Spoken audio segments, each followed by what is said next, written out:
Welcome to Swag University Podcast, the podcast where we focus on being the CEO of your life. We talk with executives, leaders, and entrepreneurs about gathering alignment so they're not just leading their business, but they're leading their lives in a way that makes their heart sing.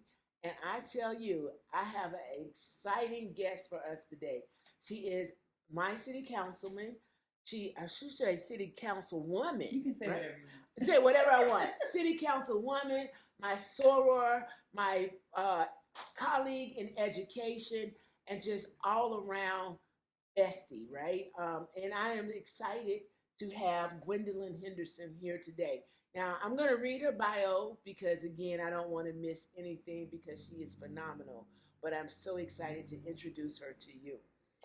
Today, our guest, Gwendolyn Henderson, is a force for education, community, and culture in Tampa. She serves as city councilwoman for Tampa. A proud Tampa native and a lifelong educator, Gwendolyn has spent decades shaping young minds in Hillsborough County Public Schools, including my two, while also making her mark as the founder of the Black English Bookstore in historic Tampa Heights, a space that celebrates culture, literacy, and Black voices. A graduate of FAMU, Florida A&M University, and St. Leo University, she brings both academic excellence and community commitment to everything she does. From serving on the board of HEART and chairing the CRA to mentoring future entrepreneurs and preserving Tampa's rich heritage, Gwendolyn is the definition of service-driven leadership. We're diving into her journey of purpose, her passion for education and equity, and how she continues to build legacy right here in the heart of her hometown, Tampa, Florida. Welcome, Gwen. Thank you. It's kind of interesting to listen to someone read your bio to you. Okay. But you forgot to say Delta Sigma Theta Sorority Incorporated, but it's okay. And my soror right. of Delta Sigma Theta Sorority Incorporated. Yes. That is so important because sisterhood is everything. You know? Absolutely. Thank you for having me. I'm so thrilled that you accepted the invitation and even more honored that you allowed us to film right here in the Black English Bookstore. Yeah, you're welcome. This is such a beautiful space that celebrates us, it celebrates literacy, it celebrates journey, youth. Every time I come in here, it feels like I'm walking into my mom's living room. You know what? That's so good that you said that because it smells like us, it sounds like us when the music is playing, and you don't have to figure out that you're in a Black space. And I did that very intentionally. And I'm also building community. So I'm happy that you are filming your show here. It is important that I build community that way and share this space to not only elevate the bookstore, but to elevate the purpose of what other people are trying to accomplish as possible. Yeah, I appreciate it. And I know it's impactful in the community. So tell us, I mean, I know you, but tell the audience a little bit about you and the thing that gives you passion, that brings you into this space, because you're so multifaceted. Yeah, I'm the middle kid, so I like saying that I'm just a girl from Carver City. I posted that on social media yesterday. Straight out of Carver City, predominantly African American community, where the white folks allowed us to live and find our homes, that served a lot of military families along with the Lincoln Gardens area. And I grew up in a very modest middle class working family with a stay-at-home mom.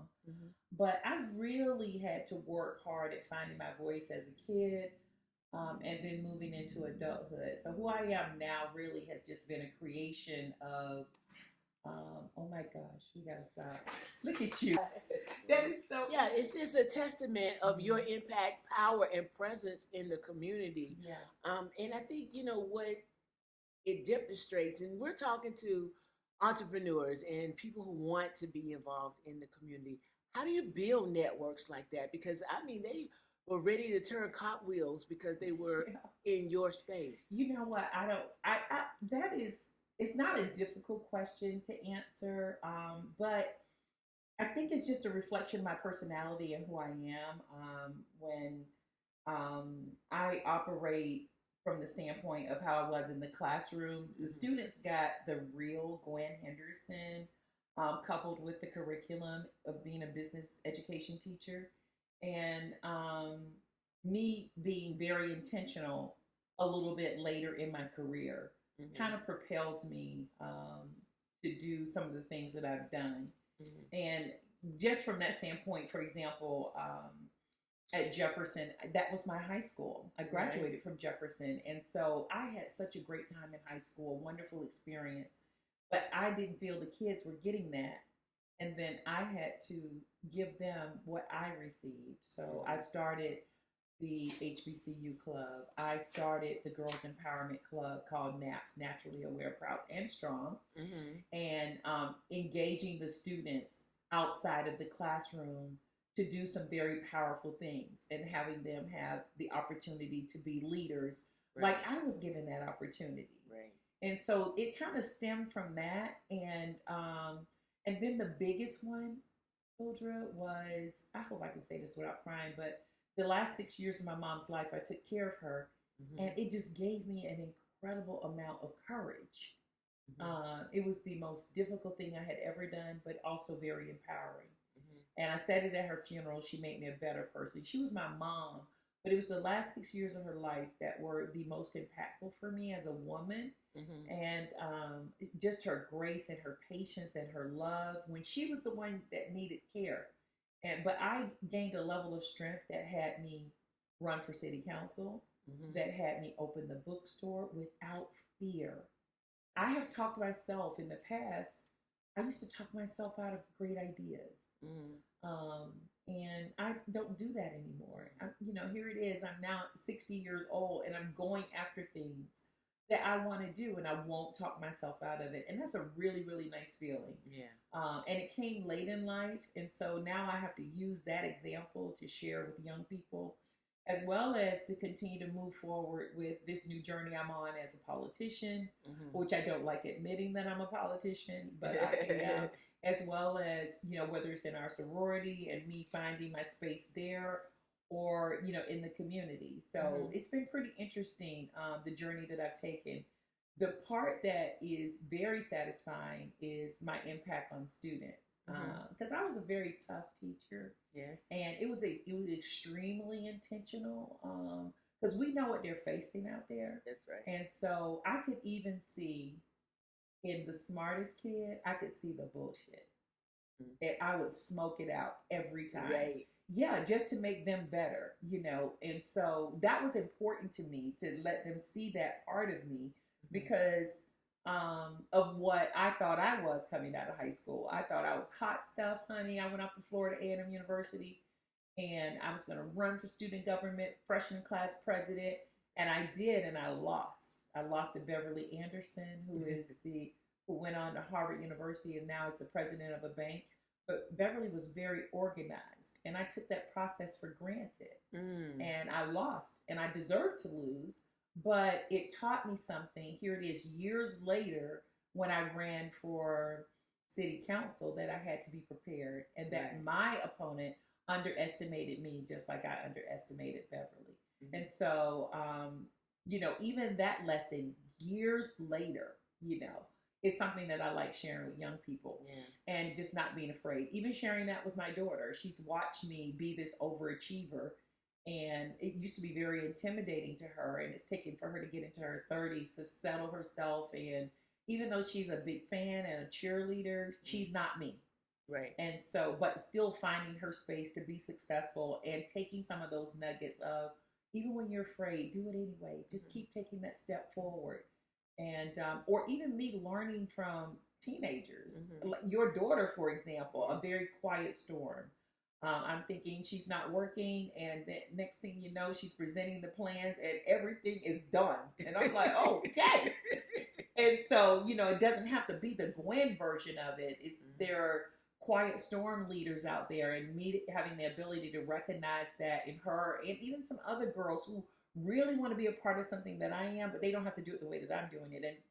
And when I allowed them to lead, the programs just got so much better when I didn't control it. And so just learning that part of myself and giving up that leadership and empowerment to someone else was an important part of my journey. That's very interesting because I hear it and I hear it as an evolution. You said courage and, that empowerment, but there's also,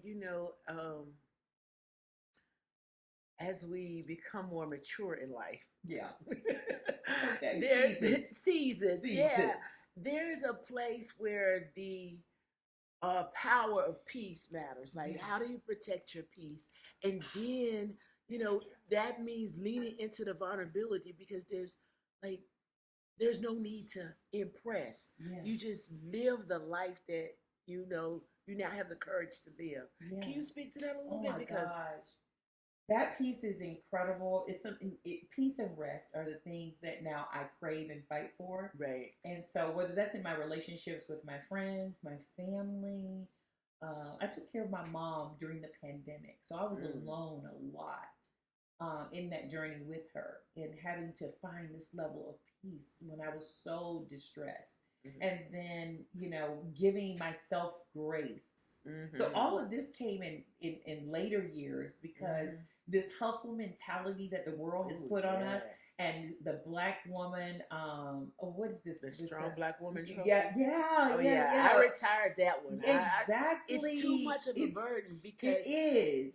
I, as a Black woman, I need to be rescued sometimes too. And if you don't want to rescue me, just let me be. Yeah. I'm sorry. I didn't mean to interrupt. I'm at the custodian.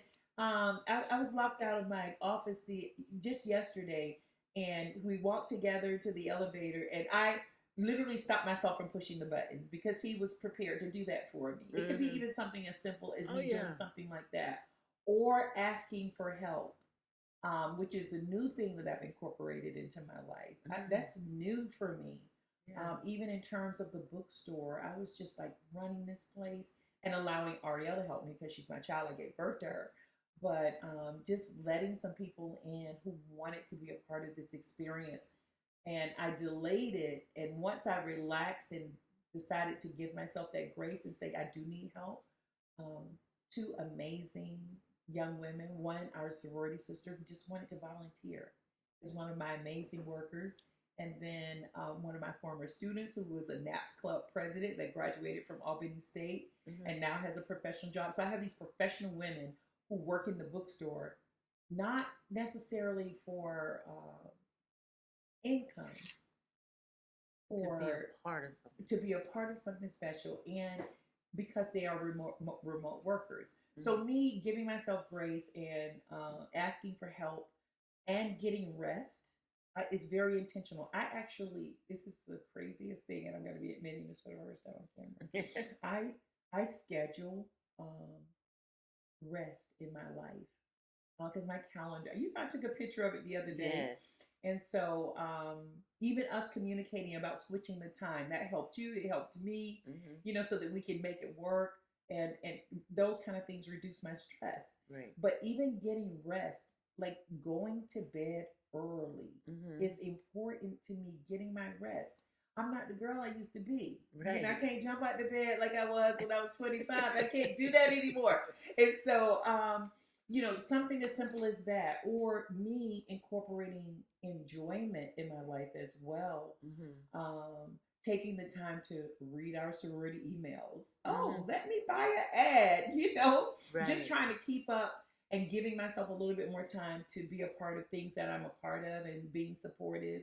Yeah. It's just crazy how I've had to recreate the boundaries so that I could spend time with my friends, which requires me to schedule it. And that may be crazy for, the average person. I would like to be more spontaneous, but my life doesn't afford me that because of the commitment I've made to the public service that I do. And my schedule is just so busy. But yes, scheduling time with my friends is important. Also, being very intentional and making sure that I'm saying, how you doing, girl? Like you go first, whatever, like make sure I get that in, because I can be so tunnel vision. And so even recognizing my flaws and addressing them immediately, and, and I like that part of me. and also coming off of the fact that my mother has been gone for a year and a few months, I can say right now, I'm feeling pretty good. And somebody told me that it was going to get better. When they said that, I didn't understand it. But now I can say, you know what? Mom is gone. Yes, I miss her, but I feel really good. I'm happy. And I'm really proud of that. But yeah, so that, giving myself grace, scheduling rest, time for my friends, so and, along with also letting people in, new people. Because I have good friends, long term. Do you have like long term girlfriends? I have more long-term girlfriends Yeah, than me too. new friends. Yeah, I don't have new friends, right. but I'm letting new people in. I'm letting new people. I'm letting new people in, and that's different for me. Yeah. I like that you share that, because I think that goes back to the vulnerability too, and the openness that you mature into, and it's a place that you mature into, because as leaders, at this phase, part two of the life, in the transformation, there's nothing to prove. Right. There's nothing to prove, and there's been so many. Like you were saying, the strong Black woman trophy. Yeah. I don't need that. I don't need the title or the anything. I'm here to serve, give, and to share. Yeah. So at this point, you have realized healthy boundaries, sufficient rest, a good girlfriend circle. Those are the things that I think feed your spirit. Oh yeah. Right? And in building a business like this and stepping into public service, what would you say to those coming behind you about recognizing this earlier and protecting that spirit? What would you say to, the Tias now? I promise you, you know what I would say to young girls, and I've said this, I say this, is don't talk yourself out of anything. Don't do it. Don't let that fear stop you. Eleanor Roosevelt, there's a quote that I have written in calligraphy by an art teacher who's passed away. That she was a teacher at Jefferson. She wrote it in calligraphy for me. You must do the thing you think you cannot do. And that was me going to grad school, coming from an HBCU, going to a predominantly white institution, and discovering that I was smarter than everybody else. But I was afraid, thinking that I wasn't going to be, able to be a part of this environment. And that turned out to be, that was a false narrative. And, but yeah, just telling kids, young people in my life, people who for some reason want to listen to me, is giving them the encouragement by telling them that even when you're afraid, you should not talk yourself out of your own ideas, because you can pivot. If it's not going to work, you can pivot. Whether that's going off to college and being a little bit afraid, but go anyway.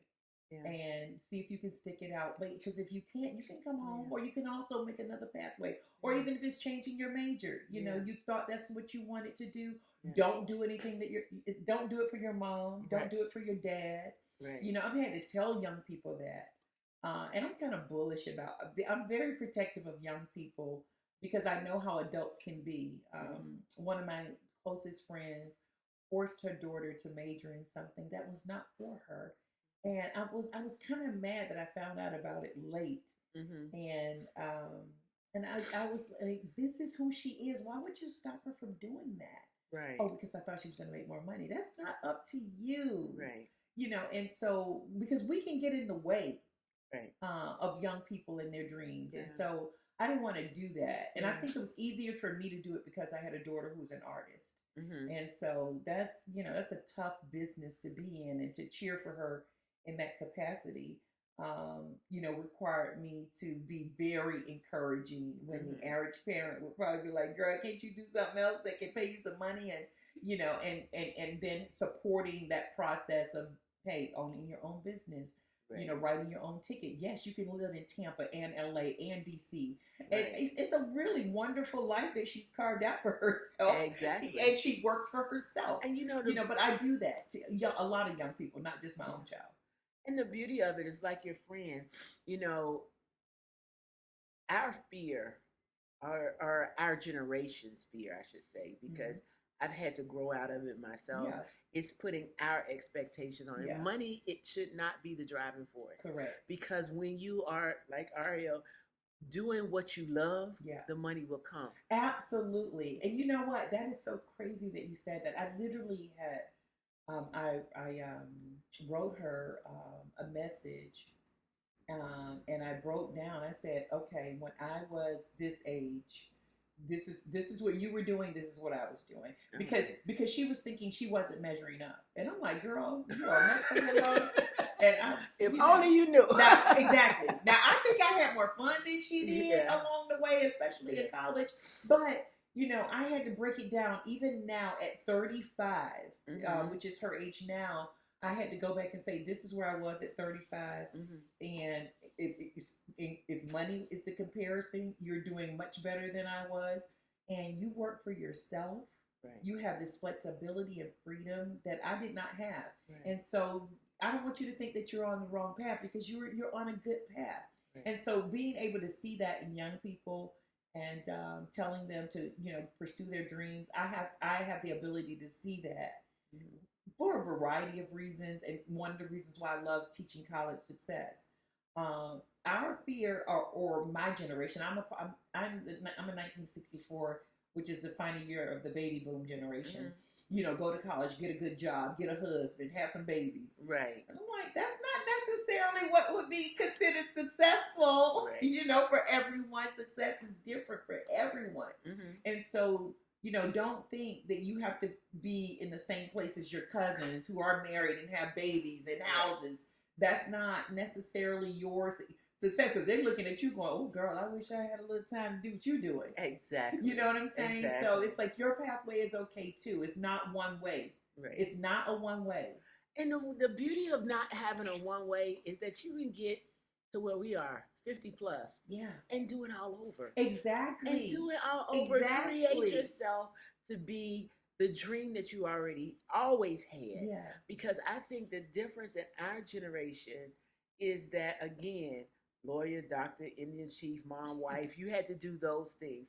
And the path to push you to those things. And so it is the freedom now that really, I believe, we're observing in these young people. Yes. That empowers us at some level. And I think that honestly, being a high school teacher also equates to a lot of my success because of their fearlessness, and just me encouraging and pushing that in them when I see that, and doing that for myself. My favorite thing about this bookstore is when a Jefferson Dragon walks in this building. When they walk in, the first one was Martell Moody with flowers. He wanted to get out of my class his freshman year. He was like, that lady, I can change my schedule. And he is just a wonderful man. And Villanova college football scholarship, did really well, and walked in here with flowers. But it happens all the time. And so I love that, or even me celebrating kids. Going to homecoming, and like, now mind you, I don't want to see you at homecoming. I know y'all chose my alma mater, but I'm a rattler too, but I'm going to cash app you on my way home. So while my girlfriend driving, I'm sending you a cash app. And I think I sent one to your son, and I think he didn't see it for a couple of days. Like, oh, it's Henderson, yes! And I like doing that because I love getting $5 from my aunt. Right. Just this random $5. And I like doing that. I can do it in a larger way for kids. And I really, really know how important that is to let them know, hey, I'm cheering for you. I'm thinking about you. Yeah. If you need me, I'm here. And I've done that.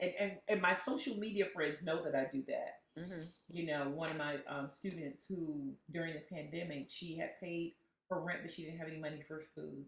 And she wanted to go to Florida initially, but I talked her to FAMU, and I won't share that story. But she is an amazing person now, working in D.C. in grad school, White House press secretary. But she asked me for $50, and I went on my social media page and said, my baby needs some help. We paid the rent, but we don't have anything else. And she called me and she was crying. She was like, Miss Henderson, what did you do? What did you do? What did you do? I said, well, I went online and I called in the troops. You said you needed some help. I said, now, if you was a gator, I'd have sent you them $50. and kept it moving. But since you chose Rattler Nation, I called in the tribe. Right. And literally, my friends sent her $3,000. Are you kidding? Now, here's the beauty of the story. The end of the year, wearing her beautiful Rattler mask, still pandemic, but FAMU went on with their graduation. The professional photographer took this side post picture of her. So I posted that on social media. I said, remember that little girl I asked y'all for $5? This is the finish line.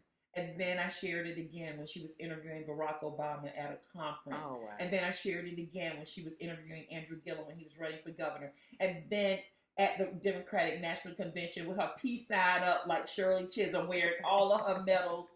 You know, this is the girl that you all gave $5 to. And I know the power of support, you know, and we need to do that. And so I do that. You know, I'm like, I'm not just going to help you. I'm going to ask some of my friends. And if they want to, they will. It's no pressure. Right. And so, you know, one of them who was underemployed recently got a job with the federal government. I'm a little concerned, you know, with the age of this political season that we're in. But finally, after being unemployed for a long time, and having to go to a training and being underemployed because of where she lives, you know, she's really taking care of someone's child and not being able to find good work, and you know, just need a little bit more support. I'm like, yo, we're gonna get you to the next place where you need to be. And she's like, oh my gosh, Miss Henderson, you are incredible that way. And I'm like, I want to be able to help kids. I'm glad to help you, but I think other people who are just like me and may not know a you that needs some help will help you too. Yeah, and that's who I am now. I'm not afraid to ask my friends for help, even if, especially when it's for young people. I am not afraid to. My intern, she need a job. Yeah, and I'm saying this to very important people. Yeah, you are going to have lunch with me and the mayor. You get to sit in on this meeting. You get to hear what we're talking about. And, you know, you need to share with her what your goals are, because you never know who you're going to meet and what opportunity will present itself. So I'm nurturing myself with joy by doing things for others. Oh, I love it. I love it. So many good seeds in the community you have planted, and they're coming back. Yeah. And, you know, the beauty of giving you your flowers now, as the old folks would say. But as we think about these young people in starting business or leading careers in public service, what strategies would you give them? What's the steps? What's the recipe to, you know, having an impact that is tangible like this? You know what? It's just so crazy. It goes back to me having the courage to do it, after, you know, taking care of my mom. But I would say that, you know, nothing has to be perfect in order for you to take the next step forward. And it's so crazy because my favorite teacher, who happens to be our sorority sister, everybody knows I love her so much, Miss Levins.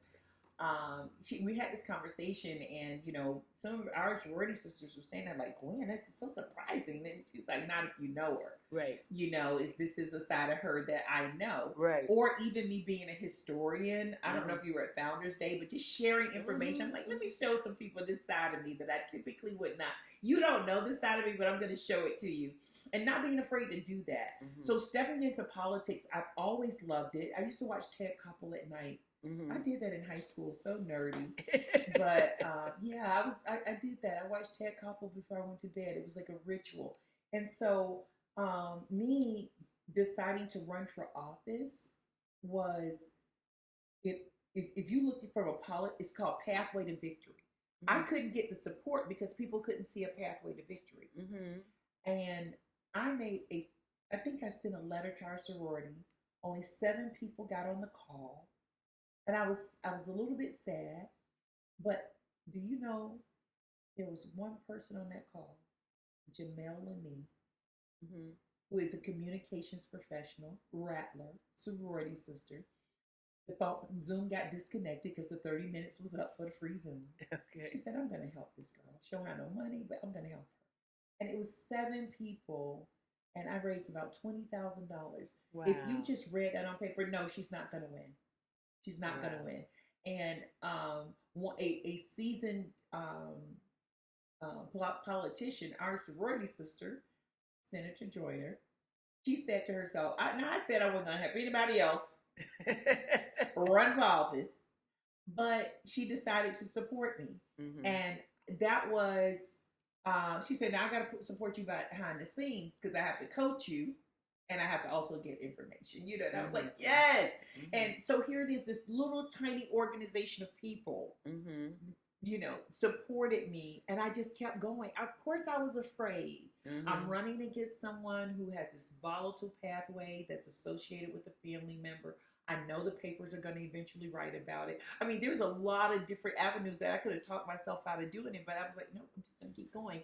Right. And some of the craziest things happened along the way. People of like this support from my not my high school, but my elementary friends. Just the checks that poured in from the next door neighbors, very successful professional Black men, every brother, you know, gave me the maximum $1,000 donation. Mm-hmm. My ex-boyfriend gave me money.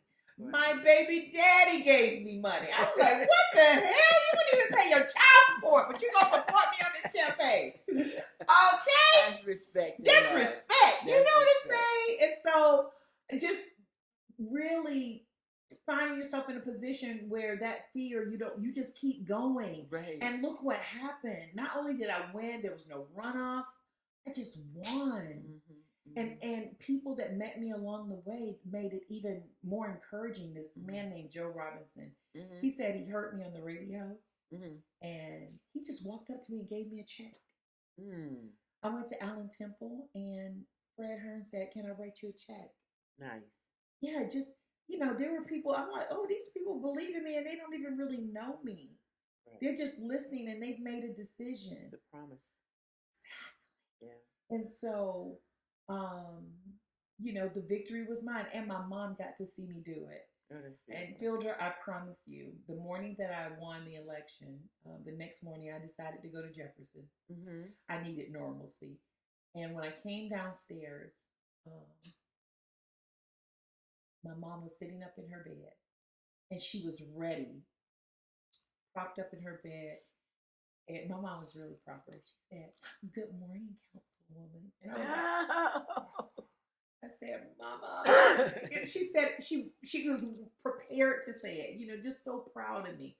And even, you know, holding up my sign and doing these little corny commercials like vote for my baby, you know, whatever. She got to see me do that and not walk in fear. And so, because she talked herself out of so many things, you mm-hmm. know, or wasn't given so many opportunities because mm-hmm. of the time period that she grew up in.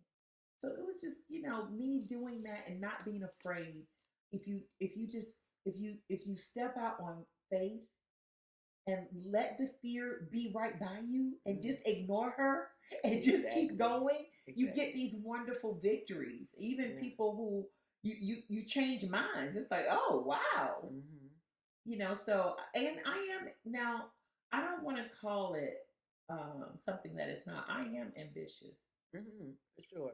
Yeah, I don't want to deny that. Yeah, for sure. Yeah, for years back, we've known that. It's very painful to be ambitious. Sometimes I am ambitious, and so and Ariel is the one who really capitalized on that. At my mother's funeral, she said my mother is very ambitious, and that didn't always work with my mental health.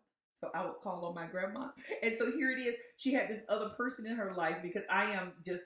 I'm in grad school. I'm doing this. You know, like she says, you like to add. Right. So adding a bookstore was like, okay, so you kept Councilwoman and you gonna open a bookstore? Yeah. Of course you are. And I'm like, well, if you think about it, we've been without one for so long. Here it is. I'm teaching entrepreneurship. Mm-hmm. I've learned this curriculum, and we don't have a Black bookstore. Mm-hmm. We need one, and I got to do it. I have to do it for the community. Yeah. Well, it was a stretch community, and it was a stretch project, and it was also a problem solved. It's a solution. Correct. To a void that we have. Exactly. You know? Find the need and meet it. Yeah, and that's so important. But, you know, you've tapped on a couple things. I just have to ask you this question, and I think I know the answer. But how has your faith actually shaped the way that you lead and the way that you show up in this space now? All right, so check this out. I had to get back into my faith and being very intentional about my devotion after my mom passed. So I pulled out a 2017 devotional that I bought and gifted to myself. And it's the preacher's message, yes, is fine on Sundays, but this is something that I do for me that's very intentional. And every day, the devotional passage is always for me. Isn't that amazing? It's so incredible. And it keeps me grounded. It keeps me forgiving people, um, giving people grace, um, being kind, and not deciding whether they deserve it or not, or all of the stuff that my mom did. Right. Yes, her children didn't come see her for a long time. She was, I'm just glad you came. Thank you for these little 5 minutes. Exactly. She just being thankful. And so me grounding myself with the devotional on a daily basis, which is the first thing that I have to do in the morning. There's always a lesson. Even when I want to let the devil seep in, it won't. Look at this devotional pushing you back where you belong. That happens to me a lot. I love that. So, and it's funny that you said you have to push it back, because sometimes, we'll get in a space and the devil gets busy. Yeah. And it's always amazing, like the right scripture will come up, the right remembrance will come up to say, you are so far beyond that. Exactly. And so that I think is really powerful, that you recognize and ground yourself in that devotional daily. What is the thing that you ground yourself in business on a daily? You know what? I can answer that. The thing that I've done lately is well, not even lately, but I'm honest. I will not walk away going, oh, I wish I would have said this, to this person. And it kind of it's the Beyonce Sasha Fierce, which I'm not. I'm a fan. I'm a low key long distance fan. Right. And I admire her for her work, but the Sasha Fierce part of me really resonated, because I think she is saying that she's really a shy person. That person you see on stage is not who she is in real life, and so that exists for me too. I'm very quiet at home, and so. The part of me that puts myself out there is one thing, but I have to also, stay grounded in who I am.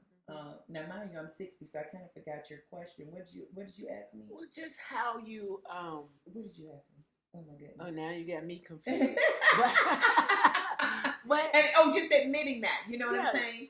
And that's a strategy. Exactly, that's part of it. Like, you're not perfect, so when you find the flaw, you address it immediately. Right. So I will say to there was a council member who was going to read a letter from the previous council member, and I said, I will publicly, I'm saying this publicly on camera, I would consider that very disrespectful, because I hold this seat. And that person is welcome. He is a public servant. I mean, he is a private citizen. He can come before the public and get his 3 minutes just like everybody else. That's right. And so now everybody else is like, wow. Courage. Yes. That's the courage. Yes. And empowerment. Exactly. And so I do that now. Or even if it's a personal conversation with my daughter, I'm like, okay, so you asked me the question, would you like my answer? That doesn't mean you're going to necessarily like it. Right. You know what I'm saying? Exactly. You asked me. So, I want to be honest in my approach with everything that I do. And so even if it's for myself, if I didn't do that for myself, I would find myself in this place where I don't want to be. So I'm able to sleep at night because I said what I said when I was supposed to say it. Wow, that's big. That is that protecting that peace strategy. Exactly. Right? Because being honest like that is honest with yourself. I used to always, not always, but a time or two, I would challenge myself to say, am I in integrity with myself? Right? And I think that goes to being honest. Being honest with you, being honest how I feel, because if you don't say that, if you had let him get away with that, reading that place because it's a public thing and you don't want to show up, and you leave feeling bad. Exactly. You leave feeling exactly. bad. And mad at myself. And mad at yourself when you had the power to do something about it. Exactly. And people are watching me in this way. And so it is so courageous. Exactly. So and people courageous. are like, oh my gosh, I wish I could do that. But that would be me in faculty meetings. We would leave a faculty meeting and teachers would go, oh, Gwen, I am so glad that you said it. And I'm like, well, you should have said something too. You know, if you really feel that way, but I am an outlier. And sometimes you stand alone. Yeah. I'm on the heart board. I voted no. Everybody else voted yes. I voted no. Mm-hmm. And so that's the way that I voted. But you voted with your truth. Exactly. And that feels really good, so, and I'm not going to always make everybody happy either. And you have to know that going in. If you're people pleasing, then you're going to find yourself in a lot of trouble, especially in this position. But I also have good coaching. I have a mentor in a sorrow of ours that is just been in this game for so long, and she, even if I want to drown in a sorrow, like somebody said something mean about me, she's like, girl, so? Like, girl, you're sorry. Yeah, exactly. Exactly. And I'm a little bit afraid of her too, so that helps, with her disposition. Yes. And even me being a woman who is a full-figured woman, like, I'm out here in public and, a long time ago, I'd have been like, well, I can't do that because I got to lose weight first. Whatever. And I'm like, no, this is who I am. Right. Whatever. I'm not going to sit in the background because of that and let that stop me. Am I taking care of myself? Yes. Yes, the weight is coming off and it's, I'm feeling good about it, but it's the journey that I chose and I'm not going to let it stop me. And so I think the maturity and age has helped me make decisions like that as well. Yeah. I love it. I love it. Yeah. I am so grateful that you were willing to share this conversation today and just really pour wisdom into those that are coming behind us. It is so important that they see that part 2 can be bright and it can be impactful, and that there is still so much more that you can give at any phase of life. Now, let me tell you one.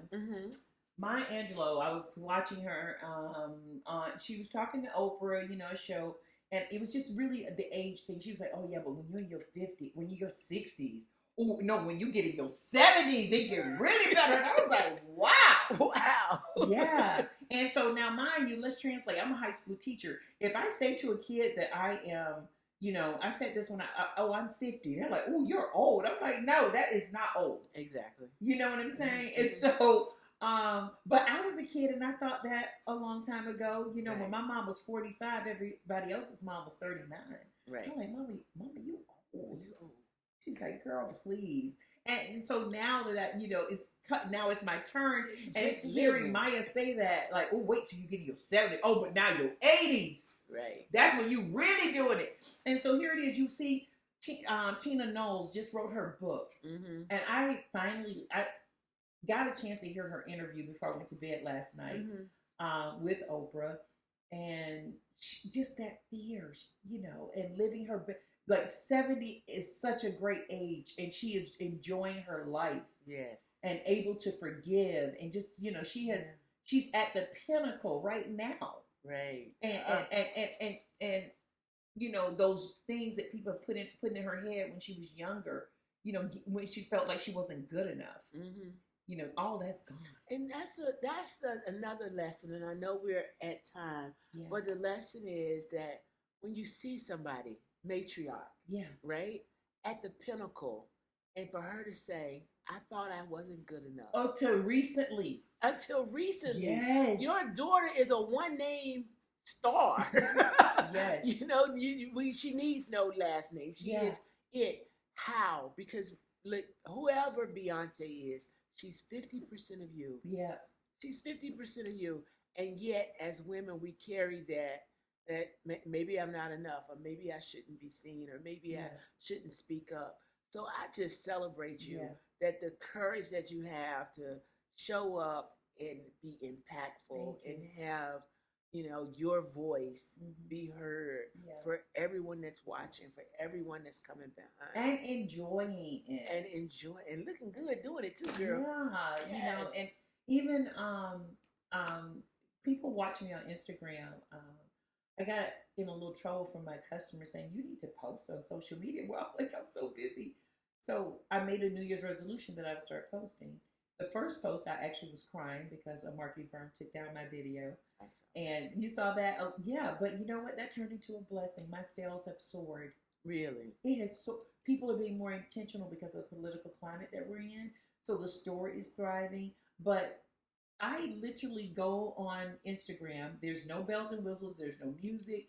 My books are turned backwards. I don't know how to turn the camera around. And I'm just talking about books, and the people are coming in going, I like your videos, and I'm like, I feel so dorky, but I'm doing them anyway, and I do them on Thursday night after council meeting. And Tara and all of my people who follow me, they're like, I like them, and I'm also teaching. I'm talking about, I'm throwing HBCU stuff in there. I'm throwing out Sarah's names in there.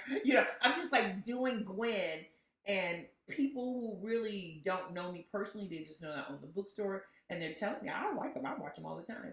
And then, but the way you show up, nobody can say they don't know you. yeah. Because it's just like the bookstore. Talking to you is like coming home. Yeah. It's And, really and I coming built home. it to feel that way too. And really, I just moved my house into the store with books. Yeah. And that, had some plants. It smells good. The music is just. When Frankie Beverly and Mays passed away, of course, Frankie Beverly. When I saw Aretha, oh my gosh, what is her name? Roberta Flack. When Roberta Flack passed away, yeah, we got to play her music. Right. Like it's or I have a hip hop section. You can't go to other stores and see a hip hop section or a black feminist section. Right. Or black cookbooks. Right, you know what I'm saying? So, or black coffee table books. Art. It's the art that's Yeah. here that just recognizes the excellence in us, the Yes. intellectual power in us, and you've presented it in such a thoughtful, creative way. Thank like you. the intentionality of this space Yeah. is so powerful. Yeah, you're sitting in a Faith Ringgold chair. Yes. She was 93 when she passed away, same age as my mom. Harlem Renaissance artist, Basquiat chair. The books on the wall, they're written by black authors. A section that I curated called Bras and Books. Mm-hmm. Black men write books. Yes. And or more than an athlete. I stole that from LeBron James. That is a section in my store, and all of the books are by athletes. Nice. And they're amazing. Yeah, amazing books. And so, we are so much more as black people, and this store gets to express that. And I'm so glad to share it with people. Yeah, I love it. I want to thank you because what I'm leaving today with is being intentional about the courage that we use and how we put that forth to continue to serve and continue to be impactful. And I just appreciate and love you as my soror, as my educator, and as an educator for my babies. My babies are thriving. Yes, they are. At the Florida Agricultural and Mechanical University. October 3rd, 1887. What? Can you imagine when I saw that he won electoral commissioner, how excited? That was a big deal. That's a very powerful position.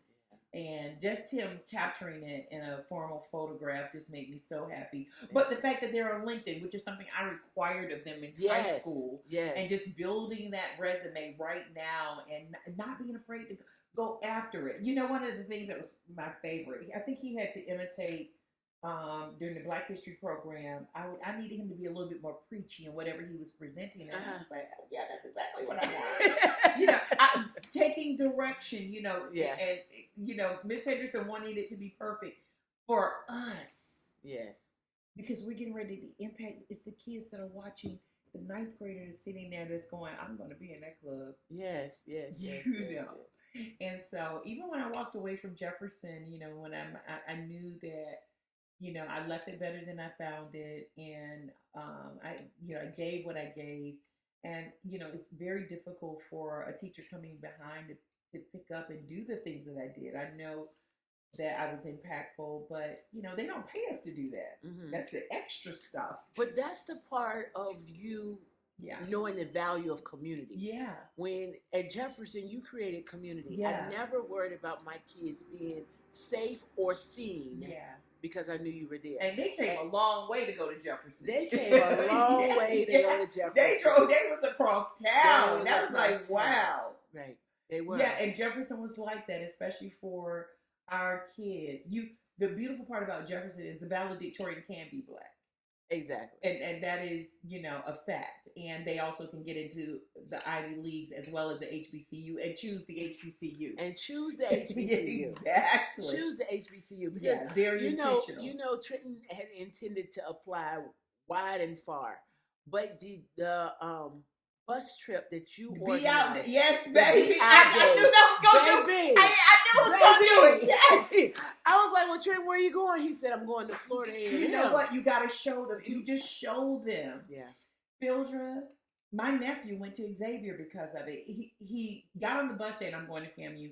But he ended up getting a full ride to Xavier, another HBCU. But just showing them the culture, that you feel when you land on that campus, you can tell that it's special.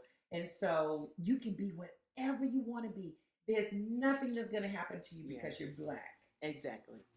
Everybody's Black. It's beautiful. Yeah. And my cousin, came back as a Florida Rattler and delivered the commencement speech on Friday night. Which one? Adrian Brown. Wow. You know what? That is so crazy because I literally I go watch not just FAMUs. I watch a lot of HBCU graduation commencement speeches. That's something that I like doing. It's my little nerdy thing since I don't watch Ted Combo no more, y'all. Yeah, I watch graduation speeches, so I'm so glad. And I want to see the three commencement speakers. But the legacy of that. That is so cool. It's just beautiful. Absolutely. Beautiful.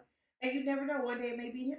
And one day it may be him. Yeah. Or her. And the fact that Tia followed, but she's still her own person. Oh, very much. In that same space. But the fact that she still wanted to go right behind him, and even all the girls that the girls that went a part of that little era.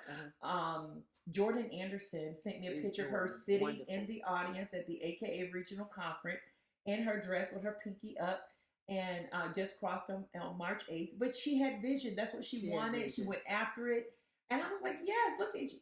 Yeah, they are doing so wonderful. All of them. And, what's beautiful about FAMU and about this group of kids is that they have a circle of friends, a circle of safety, a circle of encouragement.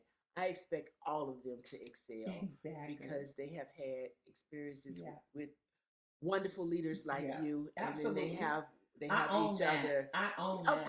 Of course. Even taking them to the United Negro College Fund luncheon. Okay, y'all, a lot of educated Black folks in here, whatever. Yes. And they are, and being the only table at this event where the organizer, Gwen Hewitt, is like, Jefferson always brings future HBCU bound students. I want them to be in that space. Yes. That's why my event that's coming up June 3rd, I am so excited. I would give FAMU students a little celebration.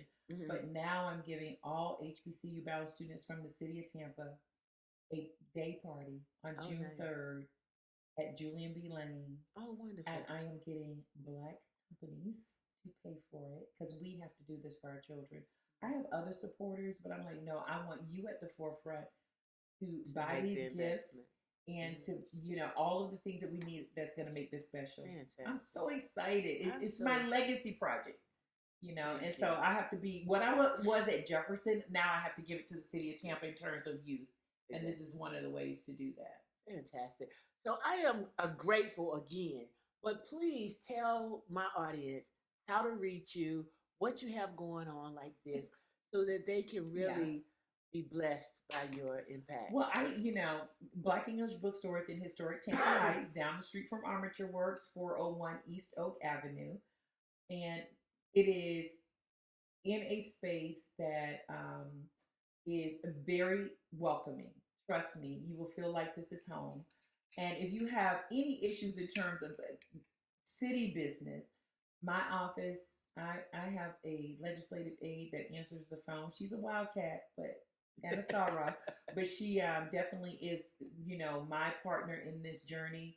And my office is open. We even solve problems if you live in other neighborhoods. So we will guide you to those resources if people have questions. So that's who I am. And then if you want to support things that I'm doing, go to blackenglishbookstore.com.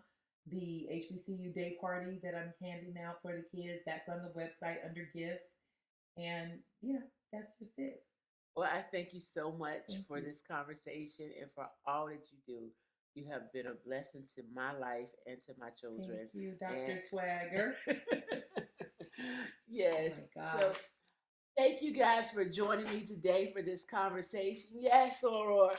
Thank you for joining this conversation, for tuning in to learn more about how to be the CEO of your life. And if you enjoyed the conversation, please like, subscribe, and share. And I'll make sure that Councilwoman Gwen Henderson's information, I'll make sure that Councilwoman Gwen Henderson's information is in the show notes for you to be in touch. Thank you so much. And remember, if you don't remember anything else, stay blessed to be a blessing. And I have